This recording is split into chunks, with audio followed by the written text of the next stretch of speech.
সকলকে জয় যিশু। প্রভু যীশু খ্রিস্টের পবিত্র নামে আপনাদের সবাইকে স্বাগত করি। তো আজকের টপিকটি হলো স্টাডি অন গডের দ্বিতীয় পার্ট। তো কালকে প্রথম পার্ট হয়ে গেছে, আর বাকি পয়েন্টগুলো আজকে আপনাদের কাছে তুলে ধরব। তো বলেছিলাম কি না, এই প্ল্যানেটের ওপর বা পৃথিবীর ওপর মানুষের সম্পূর্ণ কর্তব্য হলো সত্য পরমেশ্বরকে জানা।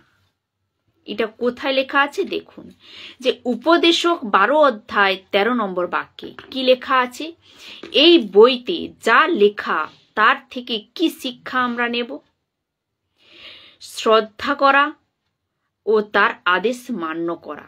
এমনকি মানুষের কাছে সবচেয়ে গুরুত্বপূর্ণ কাজ হলো ঈশ্বরকে শ্রদ্ধা করা ও তার আদেশ মান্য করা। আপনার যখন জন্ম হয়, আপনাকে সত্য পরমেশ্বরকে তা জানতে হবে। এক মানুষের জন্ম নেওয়ার পর প্রথম কাজ হলো সত্য পরমেশ্বরকে জানা আর সেবক বেনে ওর সেবা করা। যত লোক মসি বেনেছেন বা যীশু খ্রিস্টকে মেনে ওর রাস্তায় চলেছেন, আপনাদের এই কাজ আপনাকে পরমেশ্বরের রাজ্যের জন্য এরকম জীবন কাটাতে হবে। এখন দুটো কনসেপ্ট রাখবো। এক হচ্ছে পরমেশ্বরকে নিয়ে, এক হলো মানুষ নিজেদের পরমেশ্বর বানিয়ে মানুষের ওপর প্রকট করছে। অর্থাৎ যেরকম ভাবে হারুন বাছুরের মূর্তি বানিয়ে গ্রামবাসীর কাছে নিয়ে এসে বলেছিল, এই তোমাদের পরমেশ্বর। আর দ্বিতীয়ত হলো পরমেশ্বর নিজে মানুষের ওপর প্রকট করলেন।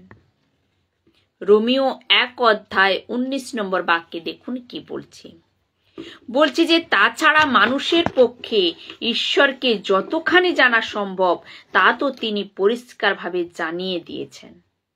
প্রত্যেক মানুষ জানে ও যত বড় ডাকু আতঙ্কবাদী হোক না কেন, মার্ডার, খতরনাক ভাবে হত্যা, ওর মধ্যে বা ওর ভেতরে জমির বলে কি উপরওয়ালা দেখছে, উপরওয়ালা সাজা দিবে, এরকম ওরা ভাবতে থাকে এই বাক্যের আধারে।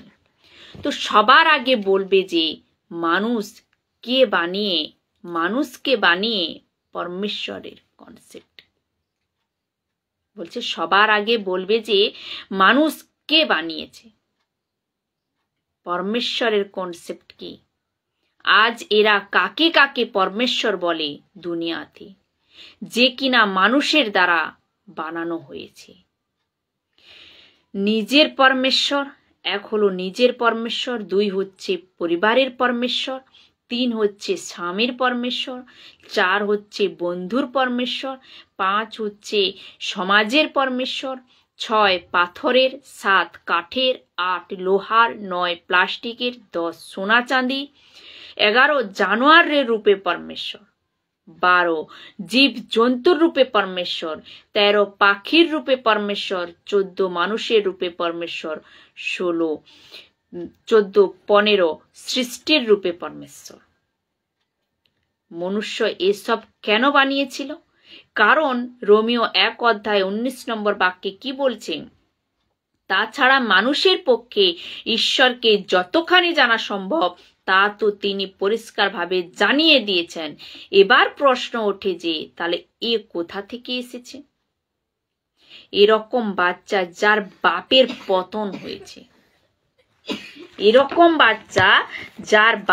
পতন হয়েছে, এদের পাপকে আদম। এজন্য মানুষ নিজের হিসাবে পরমেশ্বর বানিয়েছে। রোমিও 1 অধ্যায় 23 নম্বর ও 25 নম্বর বাক্যে কি বলছে দেখুন। তারা চিরজীবী, ঈশ্বরের গৌরব করার পরিবর্তে নশ্বর মানুষ, পাখি, চতুষ্পদের ও সরীসৃপের মূর্তিগুলির উপাসনা করে। সেই গৌরব তাদের দিয়েছেন সবার প্রথমে পরমেশ্বরকে বানিয়েছিল মনুষ্য। সবার প্রথমে পরমেশ্বর কি বানিয়েছিল? মনুষ্য, আমাকে পূজা করো, আমি তোমাদের পরমেশ্বর, আমি তোমাদের বাবা, আমি গুরু, আমি অ্যাপোস্তল, আমি বিশপ, প্রফিট, আমার পা ছুঁয়ো, আমার হাত তোমাদের মাথায় রাখো। তো ঈশ্বরের সত্যকে ফেলে তারা মিথ্যাকে গ্রহণ করেছে, আর সৃষ্টিকর্তাকে ছেড়ে দিয়ে তারা তার সৃষ্ট বস্তুকে উপাসনা করছে। চিরকাল ঈশ্বরের প্রশংসা করা উচিত। আমেন। এসব গরু, বাছুর, কুত্তা, বিল্লি, বাঁদর, হাতি, পাখি, জানোয়ার এসব কিছু কি করে? পরমেশ্বর হতে পারে, কিন্তু এই ৬,০০০ বছরে মানুষ করোড়ো করোড়ো পরমেশ্বর বানাতে কামিয়াবি অর্থাৎ সক্ষম হয়ে গেছে, আর এ সিলসিলা এখনো চলছে। এক পুস্তক রয়েছে যার নাম দ্য সিক্রেট বুক। এর নাম বাই রান্ডা বাই আর্নি পাবলিসিটি করেছিলেন 26 নভেম্বর 2006 সালে, অর্থাৎ 26 নভেম্বর 2006 সালে। The book has sold 30 million copies worldwide and has been translated into 50 languages. একটু ভেবে দেখুন কতটা ফেমাস হয়েছে এই বুক। এই পুস্তক বলে কি? সব পরমেশ্বর। এই পুস্তক কি বলে? যে সব পরমেশ্বর, মানুষ পরমেশ্বর, জানোয়ার পরমেশ্বর, পক্ষী পরমেশ্বর, জীব জন্তু পরমেশ্বর, আর এই সারি সৃষ্টি পরমেশ্বর। এই পুস্তকে লেখা আছে। এই পুস্তক বলে কি? আমরা নিজেদের দুনিয়া বানাতে পারি নিজেদের তালিকা থেকে। আরো বলে আপনাদের যা কিছু দরকার নিজের তরফ থেকে অ্যাট্রাক্ট করো, অর্থাৎ 4 তালিকা থেকে। দেখুন 4 তালিকা কি কি। 1 নম্বর বলছে যে নো আউট ইউ ওয়ান্ট, মানে আপনাকে জানতে হবে যে আপনার কি চাই। দ্বিতীয়ত হচ্ছে believe you will get it, মানে আপনি বিশ্বাস করুন আপনার হয়ে যাবে। 3 নম্বর বলছে ভ্যাসুয়ালাইজ, মানে আপনি জিনিসকে স্বপ্নে দেখো। আর 4 নম্বর বলছে speak it out loudly then everything will be yours, মানে জোরসে মিলছে বলো আমি ভালো আছি, বলো জিনিসটি এসে গেছে, বলো আমি ধনী। একটা ভিডিও দেখেছিলাম, ও বলে কি জোরে জোরে বলো, চিৎকার করো। পুরো চার্চকে বলে কি জোরে জোরে চিৎকার করো। আপনি একটু ভেবে দেখুন। আর এসবের প্র্যাকটিস আজকাল কালেশিয়াতে দেখা যাচ্ছে। বলে কি মুখে স্বীকার করো, আর যা কিছু কবুল করেছো ওই আপনার সাথে হবে। তো উপরে বসে আছে পরমেশ্বর কি কাঠপুতলি যে আপনি যেরকম বলবেন ওই রকম করবে? কি রকম মূর্খতার কথা বলছেন! এই অন্ধবিশ্বাসকে হাঁটানোর জন্য এই প্রোগ্রাম লাগিয়েছেন। এখন বলবে দ্বিতীয় কনসেপ্ট কি? যেখানে পরমেশ্বর নিজেকে মানুষের উপর প্রকট করেছিল সত্য পরমেশ্বরের রূপে। 1 করন্থীয় 2 অধ্যায় 10 নম্বর বাক্যে বলছে যে কিন্তু আমাদের কাছে ঈশ্বর তার আত্মার দ্বারা তা প্রকাশ করেছেন, কারণ আত্মা সব কিছুর অনুসন্ধান করেছে, এমনকি ঈশ্বরের নিগূঢ় তত্ত্বের অনুসন্ধান করেছে। মনে রাখবেন, শারীরিক ব্যক্তি কোনো দিন পরমেশ্বরকে বুঝতে পারবে না। কি বলছে? যে শারীরিক ব্যক্তি কোনো দিন পরমেশ্বরকে বুঝতে পারবে না। 1 করন্থীয় 2 অধ্যায় 14 নম্বর বাক্যে বলছে যার মধ্যে ঈশ্বরের আত্মা নেই সে আত্মা থেকে যে বিষয়গুলি আসে তা গ্রহণ করতে পারে না, কারণ তার কাছে মূর্খতা যে ব্যক্তির মধ্যে পবিত্র আত্মা নেই, যে আত্মিক কথা বুঝতে পারে না, কারণ সেই বিষয়গুলি কেবল আত্মিকভাবেই বিচার করা যায়। এর অর্থ হলো, যতক্ষণ আপনার ভেতরে পাপের বীজ রয়েছে ততক্ষণ আপনি সত্য পরমেশ্বরকে জানতে পারবেন না। তো একে বলে শারীরিক ব্যক্তি বুঝতে পারবে না সত্য পরমেশ্বরকে। কিন্তু পরমেশ্বর নিজেকে প্রকট করেছেন, ওর শাস্ত্রে প্রকট করেছে, আমাদের মতো সেবককে রেখেছেন সংসারকে জ্ঞান বাঁটার জন্য। তো 5টি কথা রয়েছে যাকে আমরা পরমেশ্বর বলে থাকি। ভালো করে ধ্যান দিয়ে শুনুন। 1 হচ্ছে আদি আর অন্ত হবে, 2 হচ্ছে সর্বশক্তিমান হবে, 3 হচ্ছে একই সময়ে নানা জায়গায় হবে, 4 হচ্ছে সবকিছু জানতে হবে সবকিছু জানতে হবে, এভরিথিং, কিচ্ছু লুকিয়ে যেন না থাকে। আর 5 নম্বর হচ্ছে পবিত্র হবে, অর্থাৎ শারীরিক সম্বন্ধ করে না।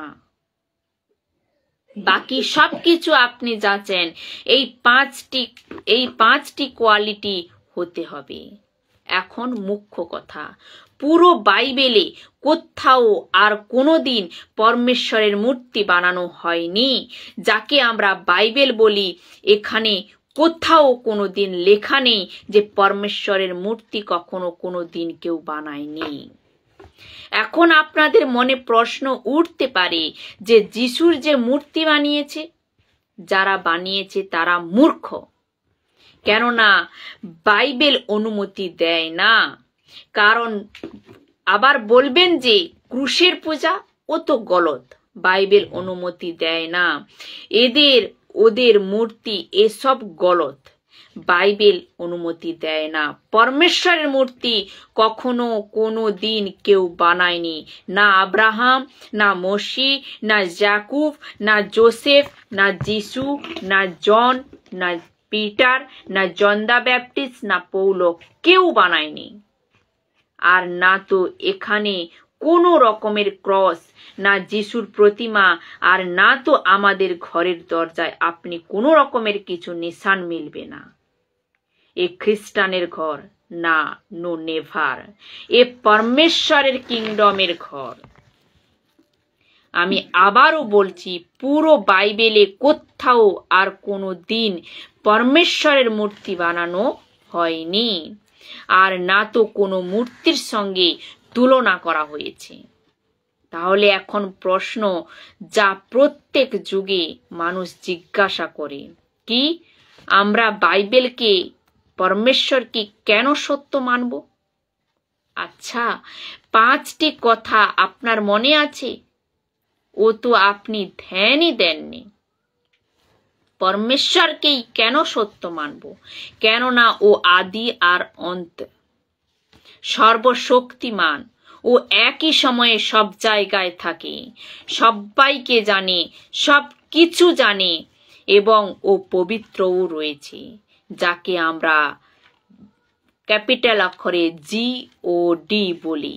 এর অর্থ হলো G for generator, O for operator, D for destroyer.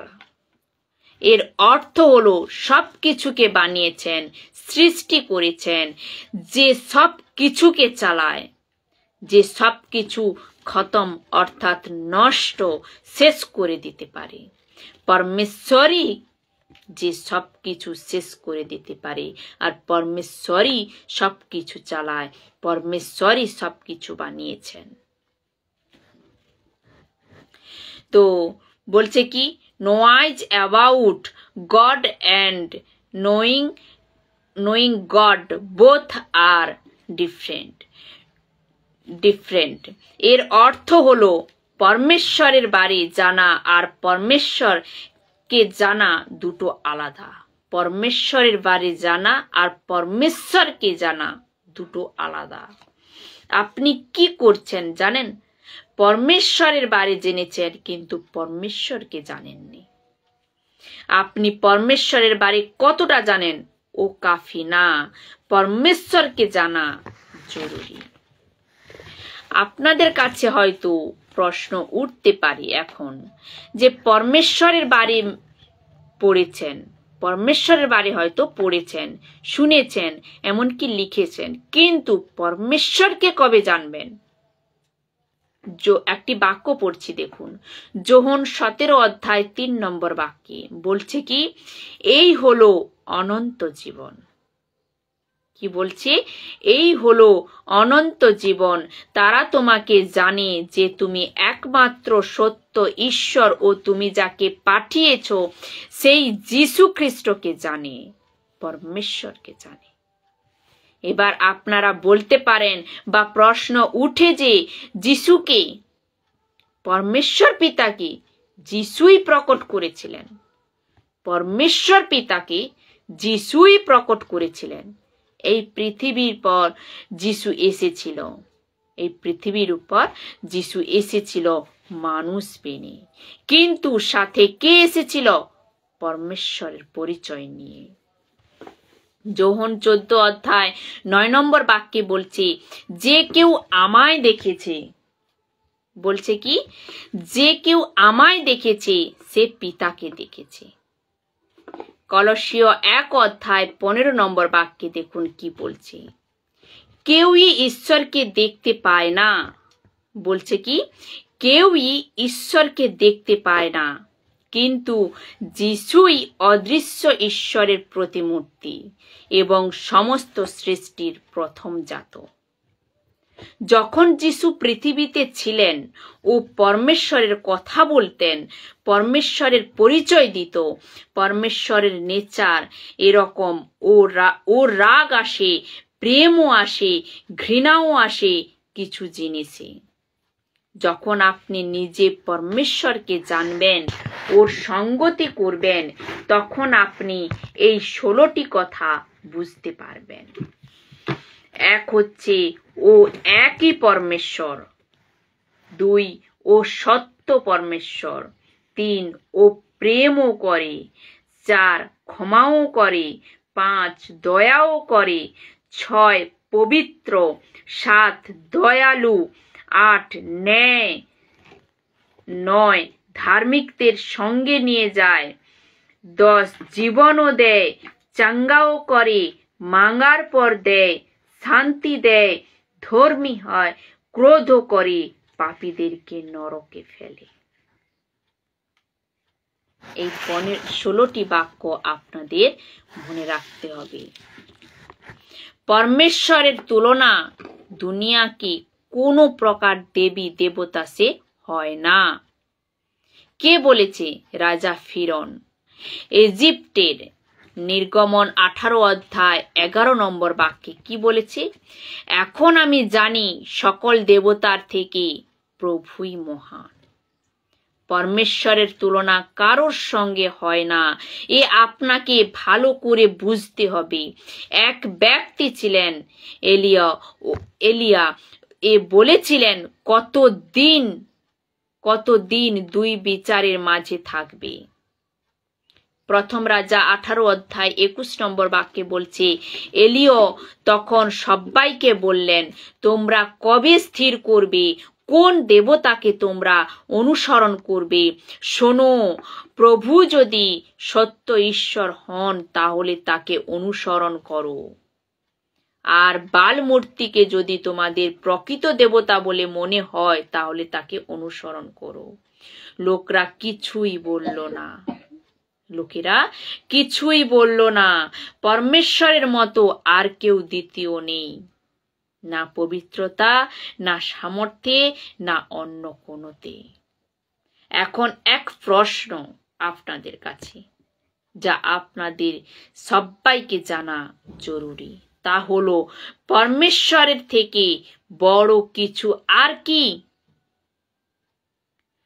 পরমেশ্বরের থেকে বড় কিছু আর কি?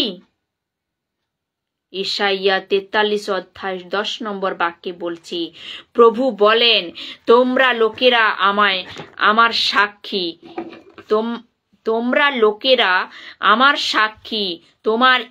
তোমরা হচ্ছ সেই দাস যাদের আমি বেছে নিয়েছিলাম।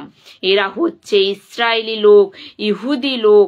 আমি তোমাদের বেছেছিলাম যাতে তোমরা উপলব্ধি করতে পারো যে আমি হলাম ঈশ্বর। কি বলছে? যে আমি হলাম ঈশ্বর, আমি সত্যিকারের ঈশ্বর। আমার আগে কোনো দেবতা ছিল না এবং আমার পরে কোনো দেবতা থাকবে না। ওয়াও! এখানে তালি বাজিয়ে প্রভুকে ধন্যবাদ দিন। কি রকম লাগছে আপনাদের বন্ধুরা? আপনারা টাইপ করে বলতে থাকুন। সত্যের দিকে যান, চোখ খুলুন, কথাগুলো বোঝার চেষ্টা করুন। এর পরের বাক্য দেখুন কি বলছে। এফেসীয় 4 অধ্যায় 6 নম্বর বাক্য দেখুন। সকলের ঈশ্বর ও পিতা এক, তিনি সকলের উপরে, সকলের নিকটে ও সকলের অন্তরে আছেন, এ কথা পৌল বলেছেন। যাকবের পত্র 2 অধ্যায় 19 নম্বর বাক্যে বলছে, তুমি কি বিশ্বাস করো যে এক ঈশ্বর রয়েছে? এমনকি ভূতরাও বিশ্বাস করে ও ভয়ে কাঁপে। এবার প্রশ্ন যে পরমেশ্বর কবে থেকে রয়েছে? সামসঙ্গীত 90 অধ্যায় 2 নম্বর বাক্যে দেখুন কি বলছে। হে ঈশ্বর, পর্বতমালার জন্মের আগে, এই পৃথিবী এবং জগৎ সৃষ্টির আগে আপনি ঈশ্বর ছিলেন।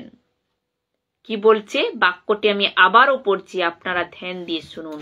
বলছে যে হে ঈশ্বর, পর্বতমালার জন্মের আগে, এই পৃথিবী এবং জগৎ সৃষ্টির আগে আপনি ঈশ্বর ছিলেন। হে ঈশ্বর, আপনি চিরদিন ছিলেন এবং আপনি চিরদিন থাকবেন। যাকে আমরা পাহাড়, পর্বত, নদী, আকাশ, জঙ্গল, এ সব কিছুর আগে আপনার আর আমার পরমেশ্বর।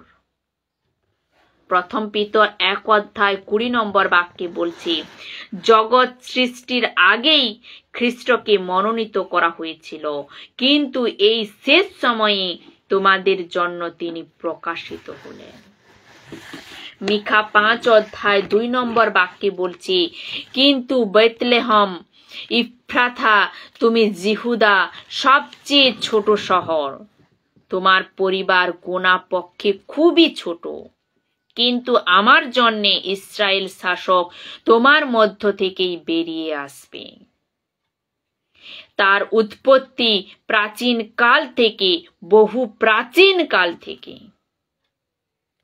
উদ্ঘাটন 13 অধ্যায় 8 নম্বর বাক্যে বলছে, পৃথিবীর সমস্ত মানুষ যাদের নাম জগৎ সৃষ্টির আগে থেকে সেই উৎসর্গীকৃত মেষশাবকের জীবন পুস্তকে লেখা হয়নি, তারা সকলে